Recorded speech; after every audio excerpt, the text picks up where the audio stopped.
The imitation of one art form through another, known as ekphrasis, has existed for practically as long as art itself. As defined by Plato, art is produced through mimesis, the imitation of a form, be it physical or abstract. This can naturally apply to other artworks. Ancient paintings of myth, for example, are visual depictions of an oral or written work. John Keats, in his poem Ode on a Grecian Urn, adds yet another layer of mimesis in describing classical scenes engraved on an ancient artefact, exposing the limitations of a static image, a silent form of unheard melodies containing lovers that can never kiss one another. And yet for Keats, the urn is in some ways superior to his own poem, which exists only when being performed or read, fleeting compared to the immortal foster child of silence and slow time. The ekphrastic poem simultaneously celebrates its subject and exposes its inadequacies, as another artist throws their hat into the ring of creation. Pretty pretentious stuff, some would say. The same could also be said of the work of Wes Anderson, American writer, director and so-called literary geek. His films are certainly an acquired taste, so easily identifiable as his handiwork through their distinct visual style, convoluted frame narratives and abrupt comic timing. But they form a back catalogue not far off a genre in itself, whether trying his hand at an adult comic caper like The Grand Budapest Hotel, or an adaptation of a children's classic such as Fantastic Mr. Fox. His idiosyncratic filmmaking sets itself apart from that of any other director, and has deservedly earned him considerable acclaim. That said, with his camera occupying a centred position in almost every scene, hemming in the mise-en-scène like the compartment of a doll's house, many take issue with his distance and measured depiction of character, which can render his films emotionally impenetrable and alienating. True, his film's construction regularly takes centre stage, at the expense of authentic characterisation. In The Grand Budapest Hotel, for example, Jude Law's unnamed author exists only to set up the unfolding narrative of Zero Mustafa, whom he wrote about in a book called The Grand Budapest Hotel. His character is purely a structural device to deliver the book as a film, and nothing more. It begins, of course, with...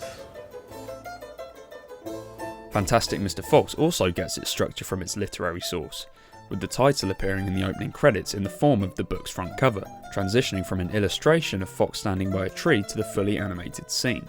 In The French Dispatch, we see Wes Anderson is most idiosyncratic, his meticulous construction of the artificial being taken to another level. Rather than beginning with a print medium as a launch point for the rest of the film, here he consigns the whole film to the form of its titular publication.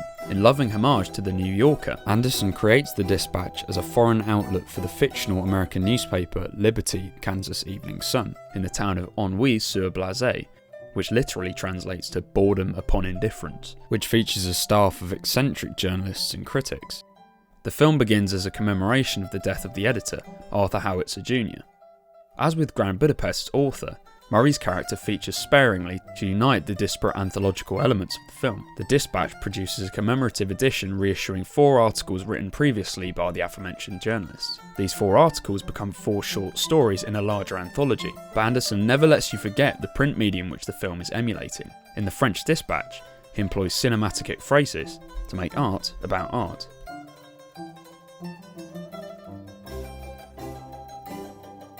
To complement the different authorial styles of each article, Anderson frequently changes the visual font of his film. The linking sequences set in the editorial offices of the Dispatch are distinguished by their painterly pastel colour scheme and 1.37:1 Academy aspect ratio, as we get an impression of Murray's restrained but still artistic voice. Just try to make it sound like you wrote it that way on purpose. The prologue, where he's faced with the task of trimming down his journalist material to fit the issue, demonstrates his wish to order but maintain artistic expression. You could cut the second half of the second paragraph, by the way. You already repeated later. Okay.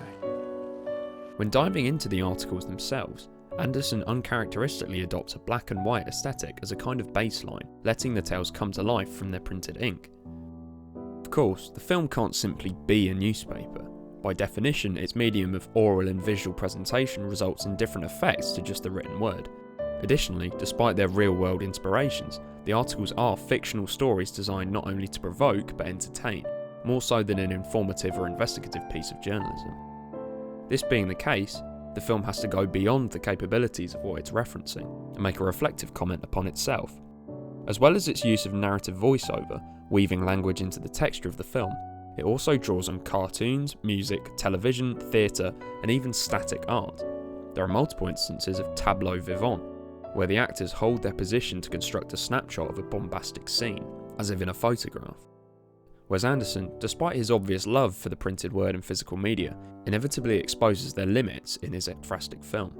The first excursion into cinematic journalism is The Cycling Reporter, Sazerac's snapshot of a day in ennui, which artfully combines journalistic narration with subtle and darkly comic images of the town. 8.25 bodies are pulled from the Blase River each week, a figure which remains consistent despite population growth and advances in health and hygiene. It's the shortest and least complicated part of the anthology, but it most effectively captures a sightseeing tour by actually showing us the sights, and therefore it has an advantage over the written in-universe version. Past this introductory section, Anderson's ekphrastic vignettes expand on their cinematic potential. The concrete masterpiece by J.K.L. Berenson, who frames the article's story through a lecture, follows the incarcerated murderer Moses Rosenthaler, who attracts attention from art dealer Julian Cadazio for his abstract paintings based on his muse/prison guard, Simone. As you can see, already Anderson has piled on the ekphrastic layers for a story about paintings which supposedly but by no means obviously represent something through mimesis. In Rosenthaler and Simone's relationship, we have a man whose unrequited love is channeled through his abstract depiction of his lover in a frustrated expression of intimacy. Just have a look at this scene.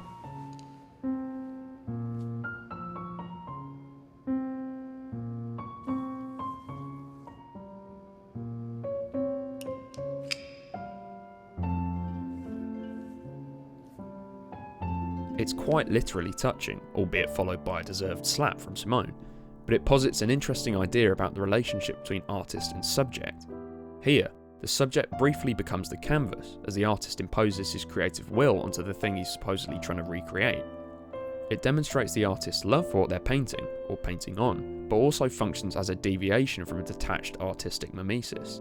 These dabs of colour are also present in the fabric of Anderson's film.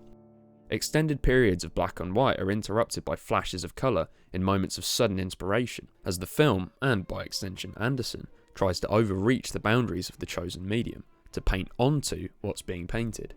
In the second full article, Revisions to a Manifesto, inspired by Mavis Gallant's profile of the 1968 student uprisings in Paris, for moments of broader scope, like depictions of the protests themselves, the aspect ratio stretches to a dramatic 2.39 to 1, and the camera abandons its stasis in a rare moment of handheld cinematography. Stay out of it, Lucinda. Keep your mouth shut. I have to say something. As the piece's writer oversteps her emotionally detached bounds. It's an uncharacteristically relaxed approach for Anderson, exposing a kind of vulnerability of his subject and reflecting it in the visual presentation. It's also a moment that you would be hard-pressed to convey verbally. Its author, despite having written the screenplay, so to speak, for the short film, is nevertheless made an object in her presence as a character, and therefore the mimesis of an article is overstepped by a wish for further artistic freedom. The final piece of the film seems to be an acceptance of the transfiguring effect of cinematic ekphrasis, as Anderson indulges in the visual possibilities of film while still paying his respects to the journalistic art. The private dining room of the police commissioner goes far beyond the bounds of its titular setting, as Roebuck writes a review of a meal cooked by the Lieutenant Nescaffier, framed by a TV interview in which he perfectly recalls his article word for word, is reinvented as a crime caper when the police commissioner's son is kidnapped by a band of rogues. Again, beginning in black and white, the short features occasional bursts of inspired colour, and even a Tintin-esque detour into animation, which resembles cartoons of magazines like The New Yorker. As Murray's editor notes, It was supposed to be an article about a great chef. It is in part. acknowledging the madcap escapism it devolves into. Indeed, the writer's loose adherence to one form of journalism mirrors Anderson's own liberal efforts to ekphrastically convey the newspaper. Ultimately, he's just having fun with his art, just as Wright is with his. A perfect recreation of anything, as Plato said, is basically impossible. Indeed, many have found the film's aesthetic emulation of the print medium to be pretentious, needlessly artificial and indulgent, but the French Dispatch, in both its content and presentation, is not trying to be a newspaper in cinematic form. It pays tribute to journalism, definitely, and importantly, it's the principle of journalistic expression that is championed through Anderson's own direction. His reporters are not mechanical recorders of events. Because of their expression and passion for their subjects, they are artists. Their reports don't adhere to strict journalistic form, whatever that is, just as Anderson's films don't stick to cinematic convention.